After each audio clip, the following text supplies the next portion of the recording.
আমার channel town Barbies লাইফস্টাইলে তোমাদের সকলকে স্বাগত। আমি আবারও চলে এসেছি নতুন আর মজাদার একটা গল্প নিয়ে। তোমরা তো এখানে দেখতেই পাচ্ছ, আকাশ বাজার ভর্তি ব্যাগ করে নিয়ে বাড়ির সামনে দাঁড়িয়ে আছে। তাহলে চলো দেখে নিই আজকের গল্পতে কি কি হতে চলেছে। তোমরা কিন্তু স্কিপ না করে পুরো ভিডিওটা অবশ্যই দেখবে। ধুর, বাজারে এত ভিড়, এইভাবে কি আর বাজার করা যায়? আমার বাড়ির লোকগুলো বুঝবে না।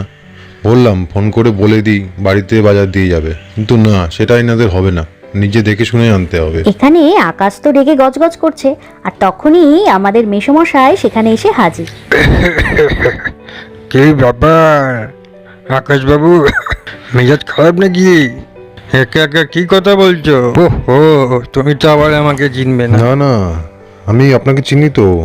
আপনার সাথে পরিচয় হয়নি ঠিকই, কিন্তু নেহা আমাকে আপনাদের কথা বলেছে, তাই আপনাকে দেখেই চিনতে পেরে গেছি। আচ্ছা, বেশ ভালো। তোমরা সবাই তো খুব ভালো। আমি আর আমার গিন্নি তো তোমাদের বাড়িতে একদিন না এসে থাকতেই পারি না। তা বাবা, তুমি এখন কোথা থেকে ফিরলে? ডিউটি থেকে নাকি? না না মিশমশাই, এই যে একটু লক্ষ্মী পুজো বাজার করতে গেছিলাম। এত ভিড় আর ভালো লাগছে না, সেই কখন থেকে বাইরে দাঁড়িয়ে আছি, গেটই খুলছে না এখনো। ভিড়ের কথা আর বলো না। এই যে আমিও তো বাজার করে ফিরছি, জিনিসের যা দাম সে নিয়ে তো আর কি বলবো। তার ওপর লোকজনের কেনাকাটা যেন শেষই হচ্ছে। মিশমশাই, ভেতরে চলুন না, একটু বসে গল্প করি, চা খাই। আরে না না বাবা, আজ তো সময় হবে না। তোমার মাসিমা বাড়িতে অপেক্ষা করছে। আমি তাড়াতাড়ি বাজার নিয়ে গেলে উনি পুজোর জোগাড় করবেন। বেশি দেরি হবে আমারও রক্ষা নেই। আচ্ছা আচ্ছা মেসমশাই, আমিও তাহলে ভেতরেই যাই, আমারও বাড়ির সব অপেক্ষা করে আছে। আপনি কিন্তু আসবেন পরে, হ্যাঁ, মনে করে। আর তারপর ওদের দুজনের কথা শেষ হওয়ার পরে মেসোমশাই তো চললো বাড়ির দিকে, আর আকাশও ঘরের ভেতরে ঢুকে গেল। আর এদিকে নেহা রান্নাঘরে দাঁড়িয়ে রান্না করছে, আর ওখানে রাধাও রান্নাঘরে বাসনকোসন মাজছে। কিরে রাধা, আর কতক্ষণ তোর হলো? তাড়াতাড়ি বাসনগুলো ধুয়ে নে, তারপরে তো রান্না বসাতে হবে। আমাকে আবার তাড়াতাড়ি পুজোর জোগাড় করতে যেতে হবে। তোর দাদা আসলে কিন্তু আমি চলে যাব, তারপর কিন্তু তুই সবাইকে খেতে দিয়ে দিবি। আরে হ্যাঁ হ্যাঁ বড় বৌদি, তুমি এত চিন্তা করো না তো, আমি সবাইকে খেতে দিয়ে দিব। এই তো আর একটু ধুলেই হয়ে যাবে, তুমি অত চিন্তা করো না। তুমি যাও, পুজোর জোগাড় করতে যাও তো। যে যে চা খেতে চাইবে আমি সবাইকে চা করে দিব, আর বাচ্চাদেরকেও খাইয়ে দিব। তুমি অত বেশি ভেবো না, আমার উপর ছেড়ে দাও, আমি সব সামলে নেব। আর ওদের কথা শেষ হতে না হতেই সেখানে আকাশও বাজার ভর্তি ব্যাগ হাতে করে নিয়ে চলে আসে। রাধা, এই যে ব্যাগটা নে তো, তাড়াতাড়ি নে, সব পুজো ঘরে গিয়ে রাখ ঠিকঠাক করে। হ্যাঁ, কই দাও বড়দা, আমি ঠাকুর ঘরেই ঠিক মতো রেখে আসবো। কি গো, সবকিছু ঠিকঠাক এনেছো তো? যা যা বলেছিলাম লিস্ট মিলিয়ে এনেছো তো? কিছু ছাড়া পড়েনি তো আর? না না, ছাড়া পড়বে কেন, আমি লিস্ট মিলিয়েই তো নিয়ে আসলাম। তুমি একটু তাও দেখে নিও। শোনো না, একটু চা করো না, তারপর আমাকে আবার বেরোতে হবে। সে কি, পুজোর সময় তুমি থাকবে না? ভাইও তো বেরিয়ে গেল, আবার তুমিও থাকবে না। ধুর, পুজো শেষ হওয়ার পর তোমাদের হাতে প্রসাদ দিতেই পারি না। কি যে করো না তোমরা, একটু ম্যানেজ করতে পারতে। হ্যাঁ গো, একটা জরুরি মিটিং আছে। হ্যাঁ বলো না, আজকে বড়বাবু আসবে, যেতেই হবে, কোনো কিছু করাই যাবে না। আচ্ছা দাঁড়াও, চা করে দিচ্ছি। আর তার কিছুক্ষণ পর আকাশ তো চা খেতে খেতে মোবাইল দেখতে ব্যস্ত, আর নেহাও রান্নাঘরে কাজ করছে। তখনই সেখানে দিয়া আসলো। দিদি ভাই, দাদা ভাই বাজার করে চলে এসেছে, তাহলে পুজোর কাজ শুরু করে দিই নাকি?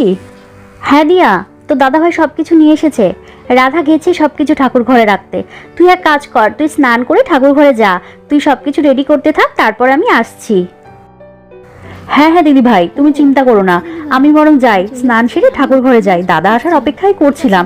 তুমি ধীরে সুস্থে এসো, আমি কিছুটা কাজ এগিয়ে রাখি, তাহলে আমাদের সুবিধা হবে, বলো, তাড়াতাড়ি হয়েও যাবে।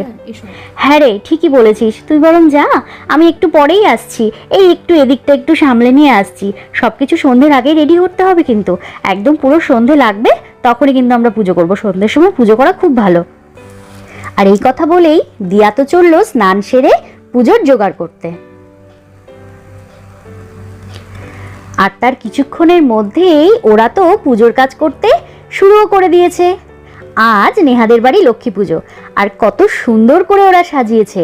এখানে তো তোমরা দেখতেই পাচ্ছ কত সুন্দর করে ওরা পুজোর কাজ করেছে, কত কিছু আয়োজন করেছে, কত প্রসাদ, কত কিছু সাজিয়েছে। আর এখানে দিয়া তো ফুলের মালা গাঁথতেও বসে গেছে, আর ওখানে নেহা ফল মূল কেটে সেগুলোও সব রেডি করে দিয়েছে। দিদি ভাই, আমার ফুলের মালাটা গাঁথা হয়ে গেছে, তুমি পরিয়ে দাও। ও, ফুলের মালাটা গাঁথা হয়ে গেছে, ঠিক আছে দিয়া, আমাকে দে, আমি ঠাকুরকে পরিয়ে দিচ্ছি। বাহ, খুব সুন্দর হয়েছে কিন্তু। দিয়া, তুই একটু দেখে নিস তো সব কিছু আমার ঠিকঠাক করে রেডি করা হয়েছে কিনা। মা, তুমি কত সুন্দর করে সাজিয়েছো, খুব সুন্দর লাগছে। আমি এবার কত মজা করছি। লক্ষ্মী পুজো আমি এত সুন্দর করে কোনোদিনও দেখিনি মা। কই গো বৌমা, তোমাদের হলো? পুজোর কাজ কত দূর? আর বেশি দেরি নেই কিন্তু। এই তো মা, আপনি একটু আসুন না, আপনি একটু দেখে বলুন সব কিছু ঠিক আছে কিনা। আপনার জন্যই অপেক্ষা করছিলাম। আমি এখানে ফল মূল সব কিছু কিন্তু রেডি করে দিয়েছি, আর ওখানে চিড়া রেখেছি, নৈবেদ্যের চাল সাজিয়ে দিয়েছি, আর ঠাকুরের হাতে ধানটাও দিয়ে দিয়েছি। আপনি একটু দেখে বলুন সব কিছু ঠিক আছে কিনা, তাহলেই আমরা পুজোর কাজটা শুরু করতে পারবো। আমি যেমনটা পেরেছি তেমনই কিন্তু করেছি মা, আমি কিন্তু জানি না, কোনো ভুল ত্রুটি হলে বলবেন। কি যে বলো বড় বৌমা, আমি তো এখন আর কিছুই পারি না, সবই তো তোমরা দুই বৌমা সামলে নিয়েছো। আমাকে আর কি কোনো দিকে তাকাতে হয় বলো তো? নেহা আর দিয়া মিলে সত্যি খুব সুন্দর করে পুজোর জোগাড় করে নিয়েছে, কত সুন্দর করে সাজিয়েছে ওরা। আর তারপর নেহা কিন্তু চলে এসেছে বাড়িতে আলপনা দিতে। এখানে নেহা তো কত সুন্দর করে আলপনা দিচ্ছে। মা, তুমি কত সুন্দর করে আলপনা দিচ্ছ। ইস, আমিও যদি পারতাম। মা, আমি কবে পারবো তোমার মতো আলপনা দিতে? ধুর পাগলি মেয়ে, তুমি তো এখন অনেক ছোট, তুমি একটু বড় হও, তারপরে তুমিই তো সব দেবে। তুমি দেখো আমি কিভাবে দিচ্ছি। আর তারপর নেহা তো খুব সুন্দর করে আলপনা দিতেও শুরু করে দিল।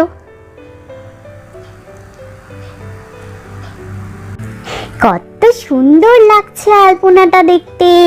আমি দেখে দেখেই শিখে নেব, আর তারপরের বার দেখবে আমি কত সুন্দর করে আলপনা দিব, মায়ের মতন।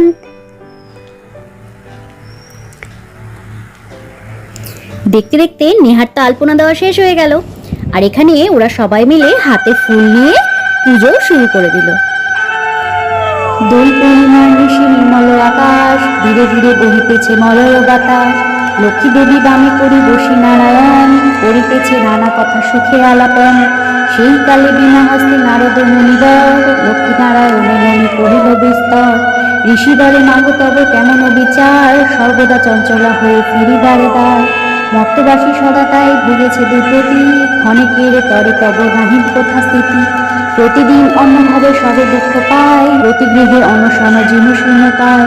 নারদের বাক্য শুনি লক্ষ্মী ঠাকুরানী, সঘনে নিঃশ্বাস ত্যাজি কহে মৃদুবাণী। প্রভু না তাহার প্রতি আমি করি রোষ, নরনারী দুঃখে পায় নিজ কর্মদোষ। যাও তুমি ঋষিবর তিলক ভবনে, ইহারও বিধান আমি করিব যতনে। অতঃপর চিন্তি লক্ষ্মী নারায়ণে কয়, কিরূপে হরিব দুঃখ কহনীয় না। বৃহস্পতিবারে মিলি যত ত্রয়গণে, সন্ধ্যাকালে পূজা করতে ভক্তি মনে। বাড়িবে ঐশ্বর্য তারে তোমারও কৃপায়, দুঃখ কষ্টে দূরে যাবে তোমারও দয়ায়। শ্রীহরির বাক্য শুনি আনন্দিত মনে, মর্তে চলিলেন লক্ষ্মী ব্রত প্রচারণে। অবন্তী নগরী লক্ষ্মী হলো। আর এভাবেই ভালোই ভালোই তো নেহাদের বাড়ির লক্ষ্মী পুজোটা শেষ হলো। বন্ধুরা, আজকের গল্পটা তোমাদের কেমন লাগলো অবশ্যই কিন্তু কমেন্ট করে জানিও। আর এরকমই সুন্দর সুন্দর ভিডিও দেখতে হলে আমাদের চ্যানেলটাকে অবশ্যই সাবস্ক্রাইব করে দিও। তোমরা ভালো থেকো, সুস্থ থেকো, টাটা।